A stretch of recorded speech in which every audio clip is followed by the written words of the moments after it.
Hello friend, आप सभी का हमारे यूट्यूब चैनल पर स्वागत है। आज हम पढ़ाने वाले हैं क्लास 10 विज्ञान अम्ल क्षार तथा लवण चैप्टर से है। आज टॉपिक हमारा क्या है? जल का आयनिक गुणनफल। जल का आयनिक गुणनफल हम इस वीडियो में पढ़ेंगे। देखिए क्या है जल का आयनिक गुणनफल। बहुत ही आसान है। जल एक उभयधर्मी यौगिक है।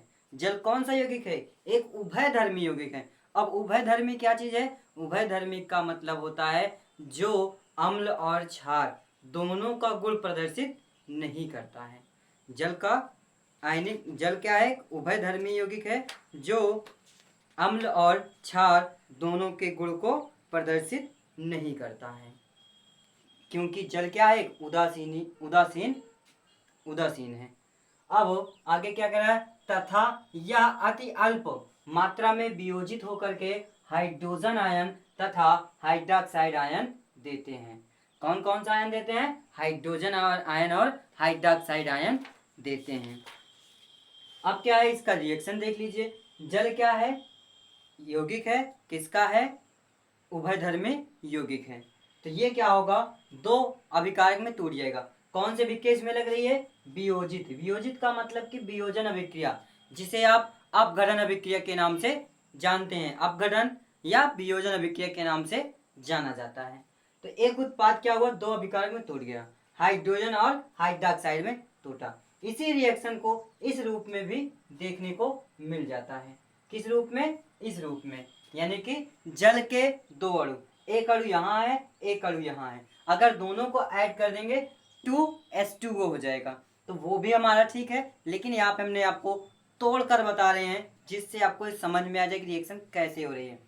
ये पहला अणु, जल के पहले अणु जो है वो अपना एक प्रोटॉन जो है दूसरे अणु को देगा, यानी कि अपना एक हाइड्रोजन परमाणु दूसरे जल के यौगिक के साथ चला जाएगा। तो अपना एक हाइड्रोजन परमाणु इसके साथ गया, तो यहाँ पे 2 था, यहाँ हो गया 3। इसमें से एक हाइड्रोजन निकल गया तो बचा क्या? 1, तो हो गया OH। तो ये रिएक्शन कंप्लीट हो गई। अब देखिए क्या है, चूंकि आयन स्थिरांक को यहाँ पे K से डिनोट कर रहे हैं। अब क्या है? आयन स्थिरांक, यानी कि यहीं से हमारा आयनिक गुणनफल प्रूफ होने वाला है। जल किस में टूटा? हाइड्रोजन और हाइड्रोक्साइड में। और किससे निकला है? जल से, तो उसके अपान में जल। और इसी जल का हम जब इसके साथ गुणा कर देंगे तो हो जाएगा जल का आयनिक स्थिरांक। जल का आयनिक स्थिरांक इक्वल क्या होता है? जल का आयनिक गुणनफल। अब इसे जब आयनिक गुणनफल करते हैं तो जल जो स्थिरांक है वो KW में चेंज हो जाएगा। KW में केवल वो हो जाएगा स्थिरांक। क्या क्या है? जहां KW जल का आयनिक गुणनफल स्थिरांक है। जहां KW जल का आयनिक गुणनफल स्थिरांक है। 25 डिग्री सेल्सियस पे इसका मान क्या हो जाता है? 25 डिग्री सेल्सियस पर KW यानी जल का स्थिरांक क्या हो जाता है? 1 गुणे 10⁻⁻14 मोल प्रति लीटर। अब ये कहाँ से आया? ये आया है, यहाँ पे थोड़ा सा आप समझ लीजिए कि ये कैसे आया। ये आया है hydrogen ion into hydroxide ion equal होता है 1 गुणे 10⁻⁻14। अर्थात एक अणु का क्या हो जाएगा?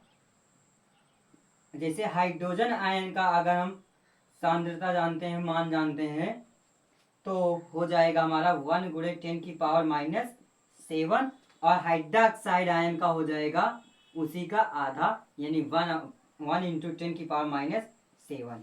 जब इन दोनों को हम इंटू करते हैं, यानी कि क्या, हाइड्रोजन आयन और हाइड्रोक्साइड का जब इंटू करते हैं तो 7 7 14, गुणे में घाते जुड़ती हैं, तो दोनों जब जुड़ जाएगा तो हो जाएगा 14। तो वही चीज यहाँ पे कह रहा है कि KW इक्वल 1 इंटू 10⁻⁴ मोल प्रति लीटर। अब यहाँ पे मोल प्रति लीटर कहाँ से आया? ये क्या है?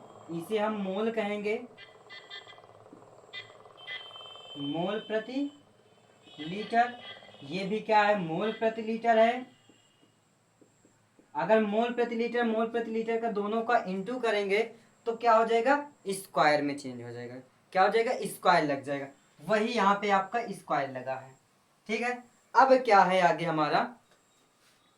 अतः जल में उपस्थित हाइड्रोजन तथा हाइड्रोक्साइड आयन की सांद्रताओं का गुणनफल स्थिर ताप पर स्थिर होता है, स्थिर ताप पे स्थिर होता है, जिसे जल का आयनिक गुणनफल Kw कहते हैं। यानी जल के आयनिक गुणनफल को Kw से प्रदर्शित करते हैं, अर्थात Kw कहते हैं, आयनिक गुणनफल कहते हैं। किसे कहते हैं? अतः जल में उपस्थित हाइड्रोजन आयन तथा हाइड्रोक्साइड आयनों की सांद्रताओं का गुणनफल स्थिर ताप पर स्थिर होता है, स्थिर ताप पर स्थिर होता है। तो ऐसा तो जल का आयनिक गुणनफल कहते हैं, जल का आयनिक गुणनफल कहते हैं। ठीक है, अब यहाँ पे नोट पॉइंट में आप नोट पॉइंट पे ये पॉइंट आप लिख सकते हैं, जो इतना हमने यहाँ पे आपको अलग से बताया है, इसे आप नोट पॉइंट में लिख सकते हैं। कभी कभी आपको बहुविकल्पी में मिल सकता है कि जल के आयनिक गुणनफल में हाइड्रोजन आयन की सांद्रता कितनी होती है। जल के आयनिक गुणनफल में हाइड्रोजन की सांद्रता कितनी होती है? 1 × 10⁻⁷ मोल प्रति लीटर। या तो कह सकता है हाइड्रोक्साइड का आयनिक गुणनफल, जल के आयनिक गुणनफल में हाइड्रोक्साइड आयनों की सांद्रता कितनी होती है, तो 1 × 10⁻⁷ मोल प्रति लीटर होता है। क्यों आ सकता है? क्योंकि आपको कंफ्यूज करने के लिए, क्योंकि आयनिक गुणनफल जो होता है क्या होता है, यहाँ पे है स्थिर अनुपात, स्थिरांक में 1 × 10⁻⁴ और यहाँ पे स्थिरांक, जल का स्थिरांक ना पूछ करके पूछ लिया हाइड्रोजन आयन का स्थिरांक और हाइड्रोक्साइड आयन की सांद्रता, तो ये हो जाएगा। और जल के आयनिक गुणनफल का स्थिरांक पूछ लिया तो 1 × 10⁻⁴ मोल प्रति लीटर हो जाएगा। ये क्वेश्चन ज्यादातर पूछने को आपको मिलेगा, इसे आप नोट कर लीजिएगा, अच्छे से तैयार कर लीजिएगा। ये बहुविकल्पी में मिल सकता है कि 25 डिग्री सेल्सियस पे जल का स्थिरांक का मान कितना होता है। 25 डिग्री सेल्सियस पर जल के स्थिरांक का मान कितना होता है, जल की सांद्रताओं का मान कितना होता है? 1 × 10⁻⁴ मोल प्रति लीटर। ठीक है, लेकिन इसके अलावा भी हम जान लेते हैं कि जब 0 डिग्री सेल्सियस पर होता है, 0 डिग्री सेल्सियस से कम होता है, तो इसका मान क्या हो जाता है? 0 डिग्री सेल्सियस पे, 0 डिग्री सेल्सियस पर यहाँ पे थोड़ा सा साफ कर लेते हैं।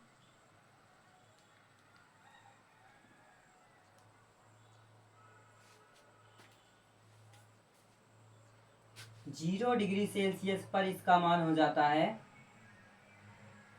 0 डिग्री सेल्सियस ताप पर इसका मान हो जाता है 0.114 इंटू 10⁻⁻14 मोल प्रति लीटर। यदि ये 100 डिग्री सेल्सियस पे चला जाए तो मोल प्रति लीटर स्क्वायर ये भी होगा। यदि ये 100 डिग्री सेल्सियस पे हो जाएगा तो इसका तापमान कितना हो जाएगा, यानी कि इसकी सांद्रता कितनी हो जाएगी? 100 डिग्री सेल्सियस पे, 100 डिग्री सेल्सियस पर हो जाएगा 51.3 इंटू 10⁻⁻14 मोल प्रति लीटर स्क्वायर। ये भी क्वेश्चन बन सकता है। ठीक है, तो ये आपका टॉपिक समाप्त हो गया है। यदि आपको वीडियो पसंद आई हो तो हमारे चैनल को सब्सक्राइब करें और कमेंट करें, लाइक करना ना भूलें, जिससे आपको आगे की टॉपिक और भी आसान ट्रिक के साथ बिना याद किए लेकर के आने वाले हैं। धन्यवाद।